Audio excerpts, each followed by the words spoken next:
Shots, Jess with Emotional Fire Academy here today to talk about how to find your purpose as a highly sensitive person. Really hot topic. This one, so we're going to dive deep into it today and maybe turn up some unexpected things we haven't thought about and really comprehensively cover the subject. So watch all the way to the end. Subscribe to my channel if you are a highly sensitive person ready to up level in 2021. Ready to just make this year yours, because the year is still fresh. We still got plenty of time, and you can master your sensitivity and do all kinds of incredible things this year if you so choose and commit to it. And who am I? I'm Jess. Welcome to the channel, Emotional Fire Academy. We help highly sensitive people here. I am a master NLP practitioner and former firefighter. So, how to find your purpose. Welcome. So, this is an interesting topic, and I highly encourage you, if you haven't already seen it, at the end of this video I want you to go watch my career video. I will put the link above right now. It is the most popular video I have, and again, it approaches careers in a very different way. It talks about flow states. It suggests a free book on flow, so go check that out once you've watched this. I think having this primer will really help you dig deeper into that video. So about, finding your purpose in a non-traditional way. So I want to talk about this from a little bit of a zoomed out perspective, because a lot of the things that I hear from highly sensitive people are very disempowering stories about, I don't know what my purpose is, or I can't get paid to do what I would love to do. And so this comes back to this chart that I presented in another video. I don't remember which one it was, maybe the one on personas, but it's pretty integral to the whole purpose discussion. So essentially, what is the quality of your stories around your purpose? Finding your purpose. This is a very loaded word for us. There is so much material about finding our purpose and ikigai and all these weird Venn diagrams. I'm telling you, out the window. Like, quit listening to that, quit reading it, quit feeling bad about what your purpose is and that it's supposed to be this amazing, miraculous thing that makes you feel so fulfilled, and when you find it, your life has meaning. Cut it out. I'm going to show you why. This is why we need to stop subscribing to all that mental garbage, because that's what it is. It's mental garbage. It draws us into areas of this chart that I'm going to show you. So when I say to you, what's your purpose? You're going to go immediately to one area of this map. This is kind of a mind map. On the vertical axis we have affect. So negative affect, positive affect. So that's the emotional quality of what you're feeling, positive or negative. On the bottom, locus of control. How in control do you feel of your own life? External locus of control is feeling like you're a tiny piece in this giant world. The world is running and you are a little cog in the wheel. Internal locus of control, meaning I feel like the control is inside of me out.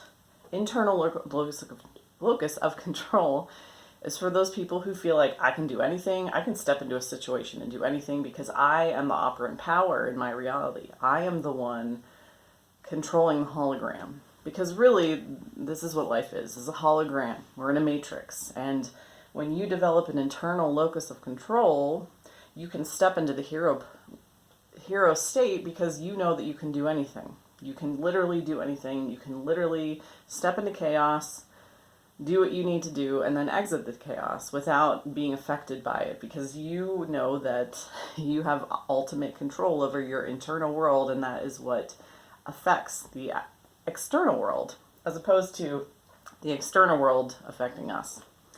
So, when I say, what's your purpose? Have you found your purpose in life? You're going to go to one of these areas, one of these archetypes, and some of the typical stories that I hear and that I have done myself. I'm not judging you for going to any of these places. I have felt this way myself at certain points in life. We all do. That's the human experience. So there's no judgment here. I'm just telling you, if you're in a certain area, you typically occupy a certain area of the mind map, check out another area.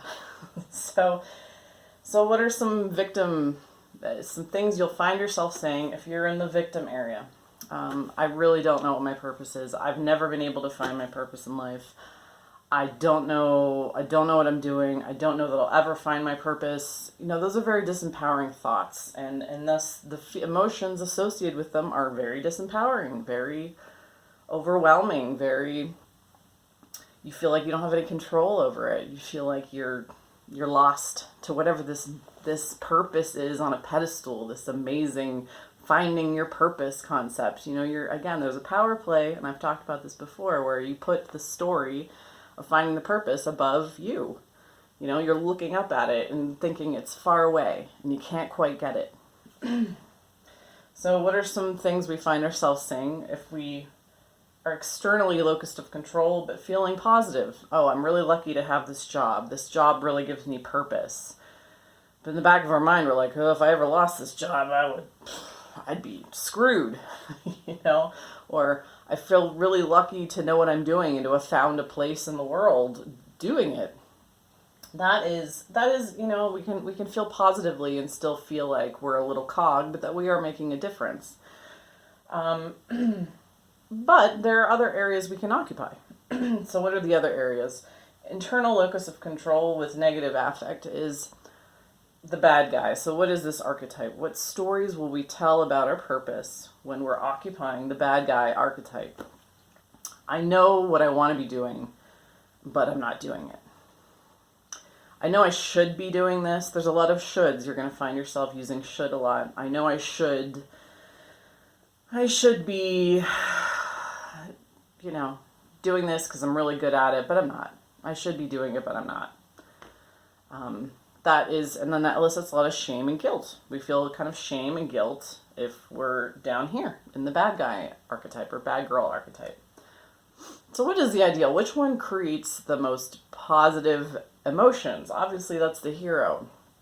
And some hero things about some thoughts we can be having if we want to occupy the hero position on this mental map are, I know exactly what I want to do in my career, in my hobbies. I know what I enjoy. Purpose is something that I find every day. I create my own purpose. I don't have to subscribe to a story about purpose if I don't want to, if it makes me feel bad. I feel fulfilled without doing the whole purpose story. I know why I'm here. I am here to have the human experience. I feel really good. I know who I am. These are all very empowering things that the hero would be thinking. The hero who knows that they're in control of their internal world and is having really positive, a positive inward to outward expression of those thoughts about purpose. And so, and even going as far as I create purpose, I create meaning, I interpret my own purpose in the way that I choose. And it doesn't matter what anyone else says. Nobody else says. Because the real show's in here. The real meaning is in here. The real importance is inside of me. And so I make the rules. I make the rules. I define what my purpose is, literally. So all I'm saying is when you're trying to find your purpose and you're reaching for it and you think it's outside of you, try starting to think more empowering thoughts about, it's not necessary for me to fulfill this whole purpose thing in order to have an exciting, fulfilling, amazing life. I don't subscribe to the whole purpose thing because it's too narrow a concept. And this is kind of what I came to. So the better question, I think, is instead of what is your purpose in life? Because purpose, when I hear that word, I think of something very narrow that I'm doing that's helping people, that I'm getting paid for, all these conditions that I've put on it.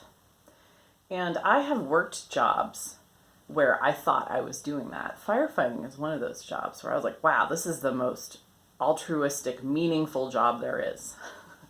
That doesn't necessarily mean that it brings you that deep inner fulfillment while you're working the job, because there's still the politics at the office, there's still, all of that stuff that goes on in the background that it muddies that feeling of purpose. And so the idea of a purpose, the concept of, this very conditional, the set of conditions you have to meet in order to feel fulfilled is very, very narrow.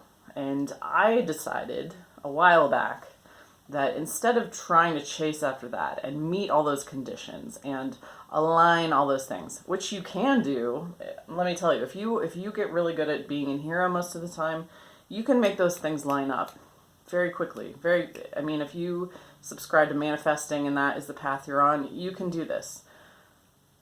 However, I would suggest a good starting place if you've been feeling kind of victimized about this whole purpose thing and is to identify your core values instead.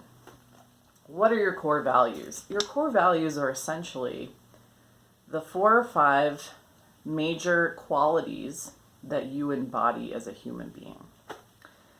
Now, my core values I identified a few years ago: adventure, truth, uniqueness, being the best, and freedom. Those are my core values. And if you want to identify your core values, I'll put a link below of my favorite list. And what you do, you sit down, you set some time aside, and you go down this list of core values, and you really pick out the 4 or 5. I would not suggest more than 4 or 5. Pick out 4 or 5 that really, really are you, that resonate with you to your core. And you write them on a piece of paper when you've finished, and you put them up above your desk or on your bathroom mirror to remind yourself. And in doing this exercise, you are going to feel a sense of fulfillment, because these core values that you now have identified give you so much clarity on who you are.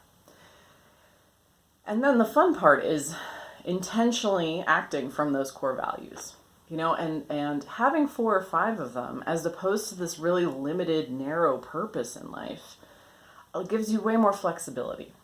Way more flexibility, because it doesn't say, you have to getting paid for it, you have to make this your career, you have to be helping people, you have to blah, blah, blah, like all these conditional things, all these meanings that we have around the world, purpose, that are blocking our fulfillment.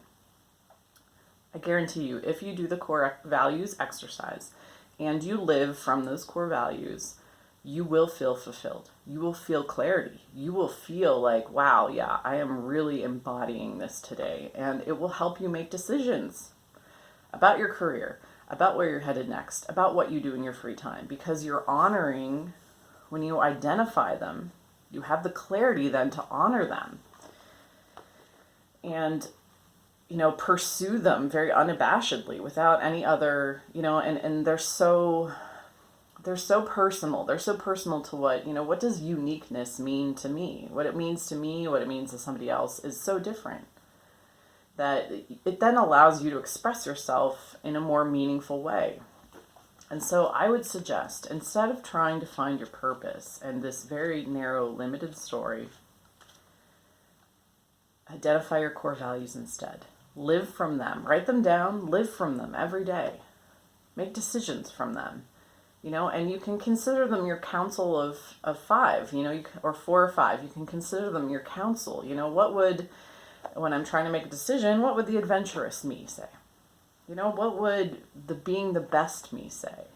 And let them give their points of view and then be like, okay, this one is the one that's really resonating. And this really helps us practice this self-containment to step into this hero position of knowing who we are, acting with clarity, not falling victim to someone else's idea of what purpose is. And then, acting with intention that creates a feedback loop to make us feel more fulfilled in life. No matter whether we're getting paid for that or it's a hobby, when you're acting from your core values, the whole getting paid for that thing, it doesn't matter. It doesn't matter. Because then you can realize that, a lot of the jobs that I have held in life, a lot of the careers I have held have scratched the adventure itch, have scratched the freedom itch, have scratched, certain itches. And so you realize that you have all along been living your purpose through your core values. And so that retroactively, you'll be like, wow, I've known all along who I was. I just didn't really put it down on paper and clarify it and then act with intention towards it. So go find your core values, play with that. Let me know what you think. Drop a comment below. And if you are a highly sensitive person who needs more of this clarity in your life and is looking for more exercises like this, come work with me for 3 months. Come work with me one-on-one. My Flammable to Fireproof program is a guided 3-month journey where we do stuff just like this. I've done this with clients. I've done this myself as a client when I was being coached. So things like this are great ways to up level your life and get clarity and fulfillment and focus. And it's simple. It's simple and fun and very introspective, all things that highly sensitive people love. So thanks for watching. I hope this was helpful. If you are interested in one-on-one coaching, check that out at emotionalfireacademy.com. Have a great day. Bye.